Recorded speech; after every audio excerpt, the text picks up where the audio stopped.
नमस्कार, मी राधिका आणि आज आमच्याकडे एक स्पेशल गोष्ट बनणार होती. मग म्हटलं चला लॉंग व्हिडिओ स्टार्ट करूया आजपासून. माझी छान अशी आंघोळ झाली आहे, मस्त असं फ्रेश वाटते आणि आज आमच्याकडे काहीतरी स्पेशल बनतंय.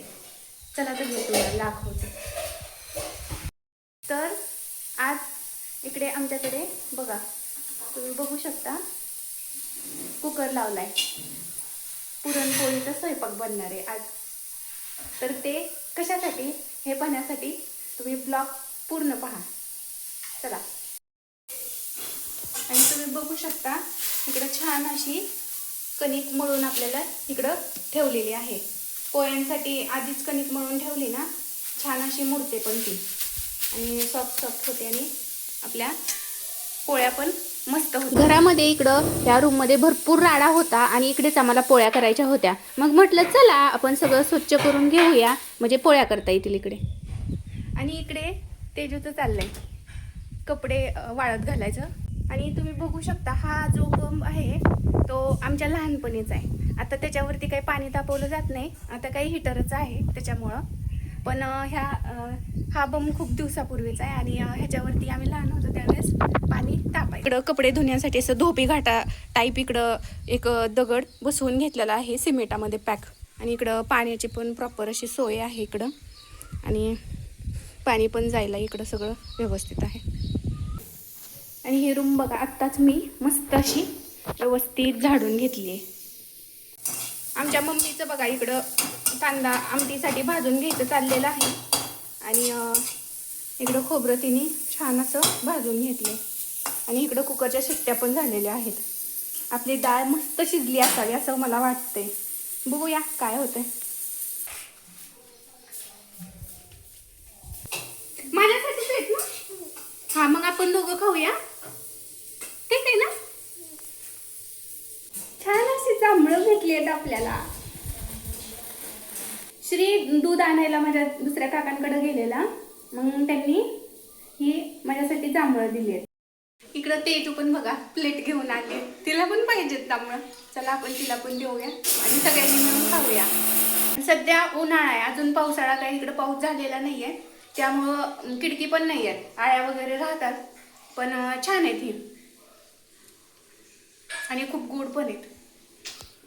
सीझनची फर्स्ट भेटलेत जांभळं, ह्या सीझनची पहिल्यांदाच म्हणजे खातोय. आपल्याला ह्याच्यातून येळवणी काढायचे.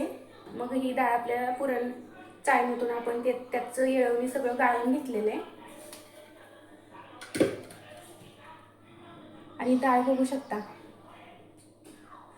एकदम छान अशी शिजली आहे. आपल्या पोळ्या छान होणार आहे असं तर वाटतं ह्या डाळीवरून.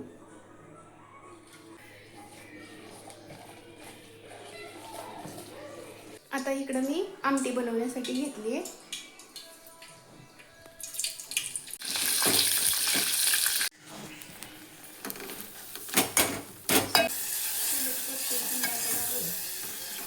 डाळ चांगली शिजली आहे.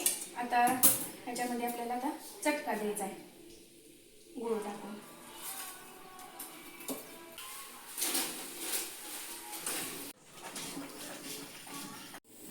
आणि मी इकडे बघा डब्यातून पापड कुरडया वगैरे काढून घेतलेला आहे आणि ते तळण्यासाठी घेतलेलं आहे. सोबत भज्याची पण तयारी केलेली आहे आणि भजी कुरडई हे सगळं तळण्यासाठी घेतलेलं आहे.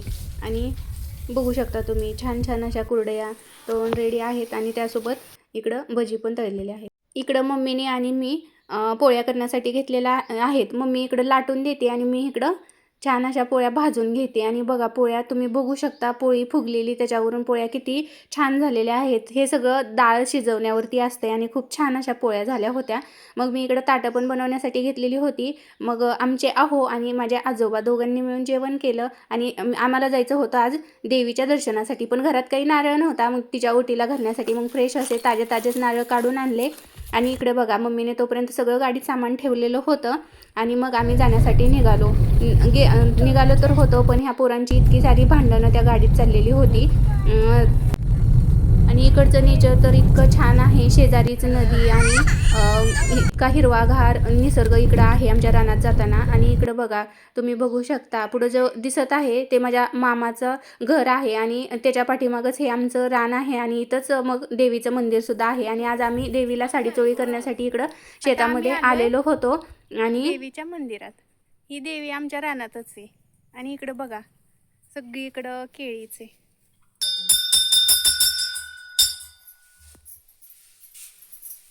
इकडं चुलतीने माझ्या देवीला साडी नेसवण्यासाठी घेतलेली होती आणि देवीला इकडं नऊवारी साडी आम्ही हिरवी आणलेली होती. मग चुलतीला खूप प्रॅक्टिस आहे, मग तिने मस्त अशी साडी देवीला नेसवलेली होती आणि नऊवार असल्यामुळं तिच्या निर्या पण भरपूर आलेल्या होत्या आणि त्यामुळे देवी खूप छान दिसत होती. मग मी देवीला कुंकवाचा मळवट भरून घेतला आणि तो ओला असताना दिसून येत नाही, पण वाळल्यानंतर इतकं रेखीव असं दिसतं. मग त्याच्यावरती मी अक्षता पण लावण्यासाठी तांदूळ घेतले. तांदूळ लावल्यानंतर खूप असं देवी खूप अट्रॅक्टिव्ह दिसते आणि खूप बघा, तुम्ही बघू शकता मळवट भरल्यावर किती छान दिसत होती.